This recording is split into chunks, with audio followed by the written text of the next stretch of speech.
বিসমিল্লাহির রহমানির রহিম। আসসালামু আলাইকুম। কেমন আছেন সবাই? আশা করছি খুব ভালো আছেন। আমিও ভালো আছি আলহামদুলিল্লাহ। বরাবরের মতো একটি ভিডিও নিয়ে হাজির হয়ে গেলাম। আর মেয়ের তরকারিটাই আগে বসিয়ে দিব। এর জন্য আমি প্রথমে তেলের মধ্যে দিয়েছি একটা লং আর একটা এলাচ, কারণ মেয়ের জন্য মাত্র 2 টুকরা মাংস রান্না করব। এর জন্য আর বেশি মশলা দেওয়ার দরকার নাই। আর অল্প একটু পেঁয়াজ দিয়েছি বাগারের জন্য। আর লাউ দিয়ে সামান্য লাউ দিব আর একটু মাংস দিব। ও তো বেশি খেতে পারে না, অল্প একটুই খায়। এই যে এই এক টুকরা মাংসের অর্ধেক খেয়েছে আর অর্ধেক খায় নাই, এরকম ওর খাওয়া একদমই কম খায়, বেশি খেতেই পারে না। তো যাই হোক, আমি মাংসের মধ্যে যা মশলা দেওয়ার সবই দিয়ে দেই। যেমন প্রথমে তো গরম মশলা দিয়েছি, তারপর আদা রসুন বাটা, লবণ, হলুদ, মরিচের গুঁড়াটা শুধু দেইনি, তারপরে জিরার গুঁড়াও দিয়েছি। ছোট মানুষের তরকারি হলে কি হবে, আমার মেয়ের তরকারি আবার মজা হইতে হবে, মজা না হলে সে খাবে না, সুন্দর ফ্লেভার আসতে হবে তাহলে খাবে। ও ছোট হলেও অনেক বুঝে আর কি, যে জিনিসটা খেতে ভালো লাগবে না সেটা সে ডিরেক্ট বলে দেয়, খেতে ভালো লাগে না, আমি খাবো না, এই টাইপের আর কি। আমার মেয়ে আমার মতোই, সে স্পষ্ট কথা বলতে পছন্দ করে, মনে যেটা আসে বা মুখে যেটা আসে ও বলে দেয়।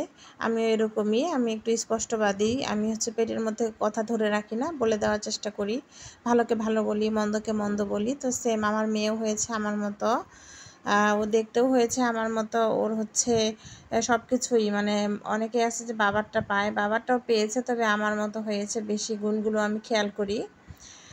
তো মেয়ের তরকারিটা তো ওইদিকে আমি বসিয়ে দিয়েছি, হয়েও গেছে। আর এখানে আমি রান্না করব শুটকি দিয়ে কচু। এই কচুটা আমার অনেক ফেভারিট। আমার আমি যখন আমার মেয়ে পেটে ছিল তখন খেয়েছিলাম, মেয়ে হওয়ার পরে এই 2 বছর 2.5 বছর কোনো এই কচুটা খাওয়া হয় নাই কোনো দিনও।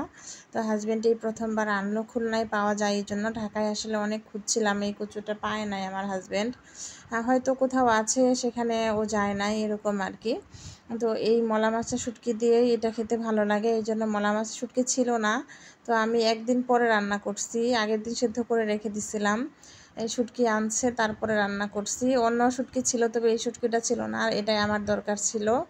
তো আমি ভালো করে পেঁয়াজ রসুন শুটকি ভেজে নিয়ে এখানে কিছু গুঁড়া আলু কেটে দিয়েছি, এই গুঁড়া আলুটা দিলে কচুটা খেতে ভালো হয়।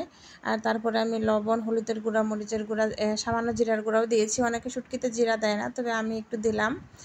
আর এই যে সেদ্ধ করে রাখা কচুটা এটা দিয়ে দিলাম, এটা আমি সেদ্ধ করে নর্মাল ফ্রিজে রেখে দিছিলাম একটা রাত। তো কোনো কিছু হবে না এভাবে সেদ্ধ করে রেখে দিলে। আর কচুটাও কিন্তু খুব ভালো, একদম ভাপেই সেদ্ধ হয়ে যায়, এত সুন্দর কচু। এই কচুটা খেতে কে কে পছন্দ করেন বলেন তো? অনেকেই তো অনেক রকম কচু খান, এটা কিন্তু আমরা কালো কচু বলি, অনেকে লাল কচু বলে, আরেকটা আছে সবুজ কচু, ওই কচুটাও মজা লাগে, তবে এটা আমার কাছে বেশি মজা লাগে, এটা একটু মিষ্টি মিষ্টি লাগে।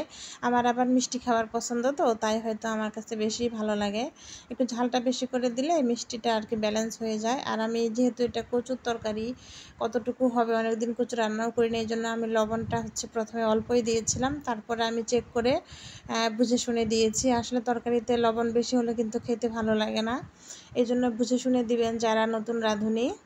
তো কথা বলতে বলতে কিন্তু আমার কচু ভাজিটা হয়েই গেল, এটা কিন্তু পানি থাকবে না, পানিটা সম্পূর্ণ শুকিয়ে যাবে।